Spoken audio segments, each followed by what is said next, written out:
ஸ்ருதி ஒரு நல்ல சிறுமி. அவ எப்போதுமே ஒழுக்கமாக நடந்து கொள்வா. பாடங்களை எல்லாம் கவனமாக படிப்பா. வீட்டு பாடங்களை எல்லாம் நேரத்தில் முடிச்சிருவா. ஒரு நாள் மாலை அம்மா அழைத்தார். ஸ்ருதி, சாப்பாடு தயார், கீழே வா. ஸ்ருதி உடனே புத்தகங்கள் எல்லாம் மூடி கீழே ஓடி வந்தா. ஆனால் ஸ்ருதிக்கு ஒரு பழக்கம் இருந்தது.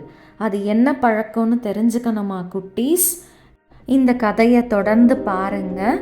வணக்கம் குட்டீஸ், welcome to my channel story glory. அவளுக்கு காய்கறிகளை சாப்பிடவே பிடிக்காது. அன்னைக்கு அம்மா நிறைய காய்கறிகள், சன்னா பருப்பு, வெண்டைக்காய், இது போல் நிறைய சத்தான உணவுகளை செஞ்சுருந்தாங்க. ஸ்ருதி முகத்தை சுழிச்சா. வேண்டாம் அம்மா, எனக்கு இது பிடிக்காது. நான் சாதமும் உருளைக்கிழங்கும் தான் சாப்பிடுவேன் அப்படின்னு சொல்கிறான். அப்பா மெதுவாக சொல்கிறாரு, ஸ்ருதி, நீ பெரியவளாகணும்னா காய்கறிகள் சாப்பிட்டாதான் உடம்பு நல்லா ஆரோக்கியமாக இருக்கும். ஆனால் ஸ்ருதி கேட்கவே இல்லை. அழுதுகிட்டே சாப்பிட்டா. கொஞ்ச நாளைக்கு அப்புறம் ஸ்ருதி தன்னுடைய தோழியோட பிறந்த நாளுக்காக அவளுடைய வீட்டிற்கு சாப்பிட போனான். அங்கு அந்த தோழியோட அம்மா பல விதமான சுவையான உணவுகளை தயார் செஞ்சு வச்சுருக்காங்க. எல்லாரும் மகிழ்ச்சியாக சாப்பிட்டாங்க. ஆனால் ஸ்ருதி மட்டும் தயங்கிட்டே நின்றுட்டு இருந்தா. அவளுக்கு பிடிச்ச உணவு அங்கே எதுவுமே இல்லை.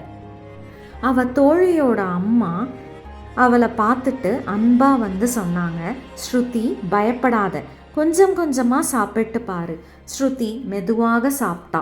அவளுக்கு அந்த உணவோட சுவை ரொம்பவும் பிடிச்சிருச்சு. பட்டாணி, பன்னீர் எல்லாம் ரசித்து சாப்பிட்டா. வீட்டிற்கு வந்த உடனே ஸ்ருதி சொன்னா, அம்மா, காய்கறிகளெல்லாம் ரொம்ப சுவையாக இருந்தது.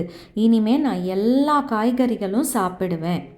அன்னிலிருந்து ஸ்ருதி சாப்பாட்டில் பிடிவாதமே காட்டாமல் எல்லா சாப்பாடுகளையும் மகிழ்ச்சியாக சாப்பிட தொடங்கினான். இதிலிருந்து என்ன தெரியுது குட்டீஸ்? புதிய விஷயங்களை முயற்சி செஞ்சு பார்க்கறது எப்போதுமே நல்லது.